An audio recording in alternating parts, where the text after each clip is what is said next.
Hello, I'm Kevin Honeycutt. Welcome to another episode of Raising Digital Kids. Today I want to talk about the latest gadget. You know, your kid wants the next phone, the next smartphone, the next gadget, the next iPad. But as parents, what do we talk about when they want these things or they get these things? Are they just like dessert that kids eat ice cream and they like ice cream? Or do we talk about balance? And what is that parental balance in all of this? As I look at a new device like the iPad, I want to talk a little bit about what I would say as a parent. What I always ask my kid is, what are you learning?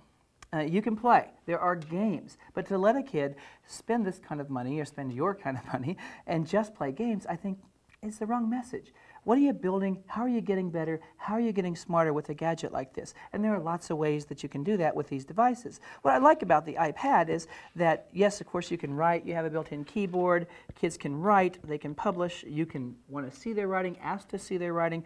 You can ask, what are you learning, and actually see products of their learning. I wanted to show you a couple of different things that you can do with this device. Of course, you can watch your videos and you can read your newspapers and things like that, but the ones that interest me are the ones I can actually teach with, and I want to show you a couple of those just real quick.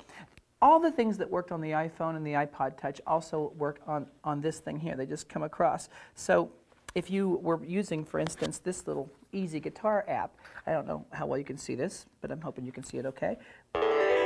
Kids strum it like a real guitar, right? And chords, of course, this is big, so it's... You can actually teach chord progressions. Kids can learn how to play guitar on this big fretboard, or they can go down to a small, regular-sized fretboard. But by playing this, it's not just a game. They're actually learning real chords, and they could actually play the real guitar. As you look at these things, what I want parents to do is live here too. To look at these devices as learning tools. Yes, also recreation. You're going to enjoy playing with these things too. But what are our kids doing with that time they're spending interacting with these devices? I want moms and dads to be right in the middle of that game. Asking questions. It's okay, I think, to ask questions. What are you learning? How are you getting better? What are you improving at because you have this? Information is an important thing.